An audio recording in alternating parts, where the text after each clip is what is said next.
Assalamu alaikum everyone, and today we are going to see how to graph on a coordinate plane.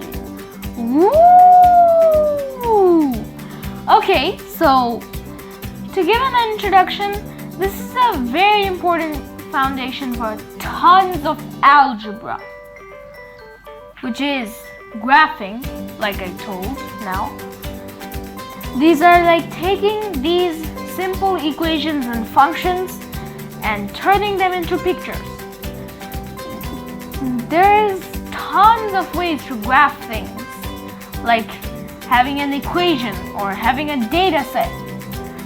You know, math is a very hard topic, and you think that you don't need to apply anything and it's very confusing to think that you will apply it while looking very random numbers on a paper.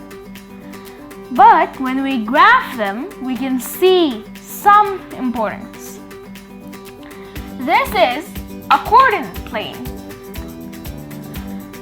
Now, before we talk more about the coordinate plane, we need to bring back the number line. See the number line? Its middle is 0, and one side goes to the positive direction. 1, 2, 3. The other part goes to the negative direction.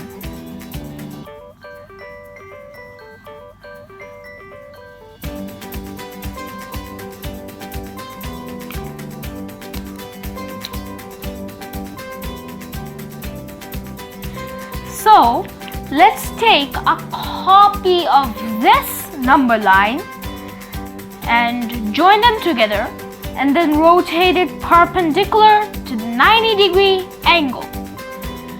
And there we see the coordinate plane. The coordinate plane has an intersect here where both are 0 on the number line. So let's go more to this coordinate plane thing.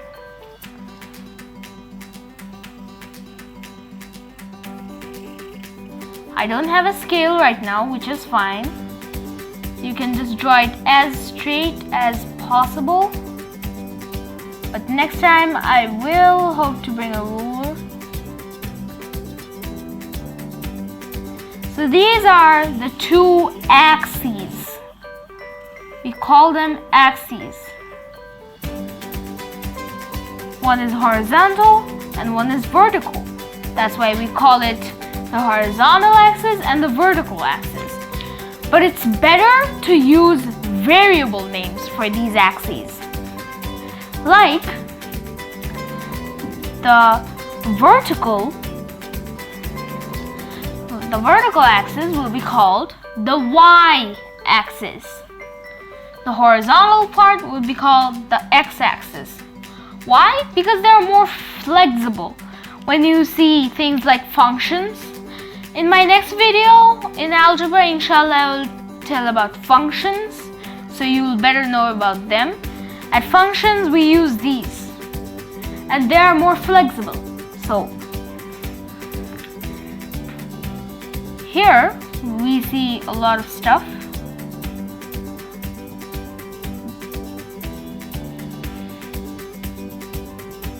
We can divide this by 4 parts using Roman numerals. 1, 2, 3, and 4. Now, here the x-axis would be negative and the y-axis would be positive. At 2, both y and x would be positive. At 3, both of them will be negative. At 4, only the x-axis would be positive and the y-axis would be negative. Here, if you draw a kind of circle, here, it has quadrants 1, 2, 3, and 4, and this is called a unit circle. Okay, now let me draw another axis with the same y and x axis. You know, just like in the number line, we have to plot points. Otherwise, you don't just draw the plus kind of thing with all arrows on it. So let me bring back these lines.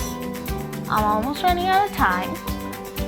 So at points, we use this bracket line thing, and we add a first number and the second number. Each number gives a hint to where on this axis it is. At first we will give x, and the second we will give y, because those are easier. So let me plug in like 3, 4. Okay, so x, we will say that x will equal to 3 and y will equal to 4. So here I go 1, 2, 3, and then I'll go up 1, 2, 3, 4. So my dot will be over here. Here I can write -1, 1. This one's very easy. Here's -1, and here we go. At quadrant 3, we can write like -5, -2, -3, and we'll get things over here, etc., etc. Okay, there are tons of functions we will see, but this video is getting way too long, and this is all there is to it. Thank you for watching, and I'll see you next time. Bye!